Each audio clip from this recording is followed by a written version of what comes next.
श्री कृष्ण द्वारा कहे गए ज्ञानवर्धक अनमोल वचन।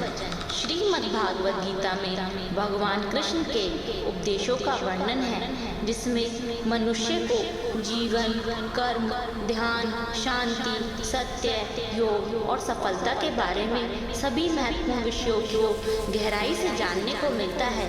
श्रीमद्भागवत गीता में भगवान श्री कृष्ण ने अपने शिष्य अर्जुन को कुरुक्षेत्र में न केवल ज्ञान की बातें बताई, उसके साथ ही जीवन जीने की कलाओं के बारे में भी बताया है। जैसे कुछ बातें श्री कृष्ण भगवान के अनमोल वचन द्वारा यह कही गई हैं कि कर्म किए जाओ, फल की चिंता मत करो।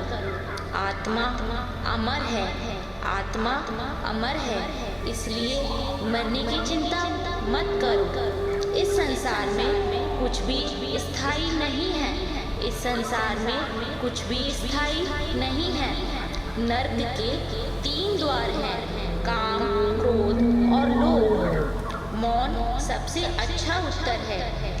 यदि किसी ऐसे व्यक्ति के लिए जो आपके शब्दों को महत्व नहीं देता, आत्मा का अंतिम लक्ष्य परमात्मा में मिल जाना होता है। आत्मा का अंतिम लक्ष्य परमात्मा में मिल जाना होता है। धर्म केवल कर्म से होता है, धर्म केवल कर्म से होता है। कर्म के बिना धर्म की कोई भी परिभाषा नहीं होती है। कर्म के बिना धर्म की कोई परिभाषा नहीं है। अहंकार करने से इंसान की प्रतिष्ठा, वंश, वैभव तीनों ही समाप्त हो जाते हैं। अहंकार करने से इंसान की प्रतिष्ठा, वंश, वैभव तीनों ही समाप्त हो जाते हैं। आगे कृष्ण भगवान ने कहा है, मैं सभी प्राणियों के हृदय में स्थित आत्मा हूँ। मैं सभी प्राणियों के हृदय में स्थित आत्मा हूँ। मैं सभी प्राणियों का आदि, मध्य और अंत भी हूँ। सत्य कभी नष्ट नहीं हो सकता है, सत्य कभी नष्ट नहीं हो सकता है। अच्छा करने से नहीं डरना चाहिए, अच्छा करने से कभी भी नहीं डरना चाहिए। समय कभी नहीं रुकता।